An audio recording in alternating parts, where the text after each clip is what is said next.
நான் சோகால் ஓரமாக நின்று கொஞ்சம் கொஞ்சமாக படம் பண்ணி நிறைய படம் பண்ணியிருக்கேன். ஆனால் வர்ஷா மேம் கூட ஒர்க் பண்ணது வேற லெவல் எக்ஸ்பீரியன்ஸ்.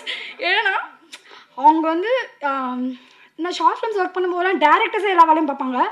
அவங்க இங்கே மானிட்டர் கிட்ட இருக்க மாதிரி இருப்பாங்க. டக்குன்னு பார்த்தா ஏடிஸ் கூட ஆர்ட் டிபார்ட்மெண்ட் சேர்ந்து வேலை பார்த்துட்டே இருப்பாங்க. எங்கே காணோன்னு பார்த்தா அவங்க வேலை பார்த்துட்டு இருப்பாங்க. அவங்க வந்து நான் செல்வராகவன் சார் பற்றி கேள்விப்பட்டிருக்கேன். இவ்வளோதான் நடிக்கணும் இவ்வளோதான் நடிக்கணும்னு சொல்லுவாங்க. கண் இவ்வளோ தான் சிமிட்டணும், இப்படி தான் இவ்வளோ தான் திரும்பும் போது ரியாக்ஷனோட திரும்பக்கூடாது, அதுக்கப்புறம் தான் ரியாக்ட் பண்ணணும், அது நிறைய இருக்கக்கூடாதுன்னு. அது ஒரு நான் ஃபீமேல் வெர்ஷனில் பார்த்தோன்னா அது வர்ஷா மேம் மட்டும்தான். ஏன்னா இல்லை நான் நடிக்கல, அவங்க என்ன ஏன்னா கண் ஒரு வாட்டி தான் சிமிட்டணும், செகண்ட் டைம் சிமிட்டக்கூடாது, சிமிட்டலாமா என்னன்னு யோசிக்கணும். ஓகே ஓகே அவ்வளோ மட்டும் பண்ணிக்கிறேன். ரீடேக் போகும்போது தான் எனக்கு உள்ளேருந்து அப்படி இருக்கும். ஆனால் அவங்களுக்குள்ள ஓகே போயிடலாம் சில் பண்ணிடலாம் அப்படின்வாங்க. தேர்ட் டைம் ஃபோர்த் டைம் தான் சம்டைம்ஸ் போயிருக்கு. எனக்கு அவங்களுக்கு சீக்கிரம் ஷூட் முடிக்கணும், அன்றைக்கி அவ்வளோதான் பேமெண்ட். அவங்களுக்கு ஃபஸ்ட் படம் வெற்றி சார் நம்பி கொடுத்துருக்காங்க. அவங்களுக்கு பல டென்ஷன் இருக்கும். அது எங்கள் மேலே வந்துடக்கூடாது. நான் ஒரு பீதியிலே ஒர்க் பண்ணிட்டு இருந்தேன்.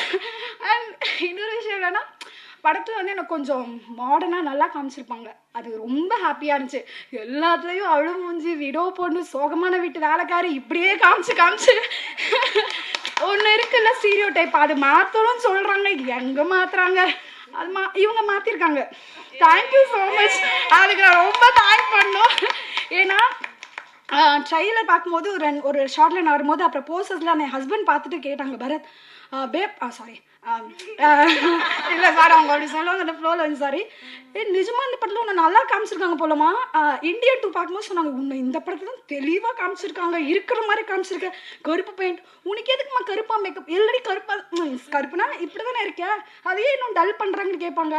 அவருக்கு ஃபஸ்ட்லேருந்து சொல்லி நான் புரிய வச்சு அதனால அது அப்படிதாம்மா அப்படின்றவேன். இது பார்த்துட்டு அவங்க ரொம்ப ஹாப்பியாக ஃபீல் பண்ணாங்க. அவங்க வர முடியல, ஆனால் வந்து இப்போ கூட ஆல் தி பெஸ்ட் அப்படி சொல்லிட்டு ஒயிட் ஹார்ட் போட்டு அனுப்பிச்சு ரொம்ப ஹார்ட் விஷஸ் பண்ணாங்க.